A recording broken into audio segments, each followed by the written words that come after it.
আসসালামু আলাইকুম প্রিয় দর্শক। মধু শুধু মিষ্টি খাবার নয়, বরং এটি এক প্রকার শক্তিশালী প্রাকৃতিক ওষুধ। বিশ্ববিখ্যাত গবেষণায় দেখা গিয়েছে মধুর মধ্যে রয়েছে অ্যান্টিব্যাকটেরিয়াল, অ্যান্টি ফাঙ্গাল এবং অ্যান্টি অক্সিডেন্ট নামক উপাদান। মধু আমাদের শরীর বা আমাদের দেহের জন্য রোগমুক্ত রাখতে সাহায্য করে। 1. ক্ষত দ্রুত সারায়। 2. গলা ব্যথা বা সর্দি কাশি কমায়। 3. হজম শক্তি বাড়ায়। 4. রোগ প্রতিরোধ ক্ষমতা বৃদ্ধি করে।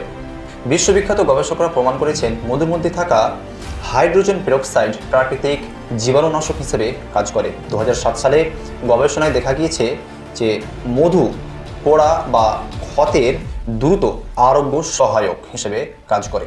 প্রিয় দর্শক, ইসলাম মধুকে শুধু খাবার নয়, বরং রোগের চিকিৎসার উপায় হিসেবে উল্লেখ করেছেন। হাদিসে এসেছে নবী সাল্লাল্লাহু আলাইহি ওয়াসাল্লাম মধুকে নিরাময়ের অন্যতম উপাদান হিসেবে উল্লেখ করেছেন। কিন্তু অবাক করে দেওয়া বিষয় হলো, আল্লাহ রাব্বুল আলামিন 1450 বছর আগে তার পবিত্র কোরআনে সূরা নামালের 69 নম্বর আয়াতে বলেছেন, সুম্মা কুলি মিন কুল্লি সামারাতি ফাসলুকি সুবুলা রাব্বিকি যুলুলা।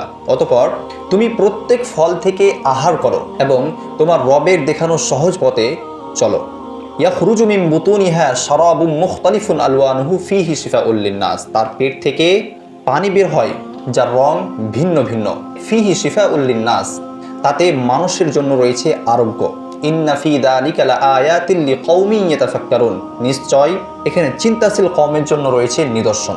প্রিয় দর্শক, বিজ্ঞান এবং কোরআন দুটোই প্রমাণ করেছে যে মধু মানবদেহের জন্য কতটা উপকারী।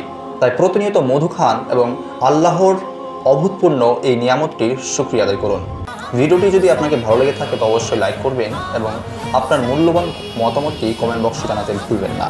তো এই ধরনের ভিডিও পেতে গেলে আমাদের চ্যানেলটিকে ফলো করে আমাদের সাথে যুক্ত হন। তো আজকের জন্য অনুমতি দেন।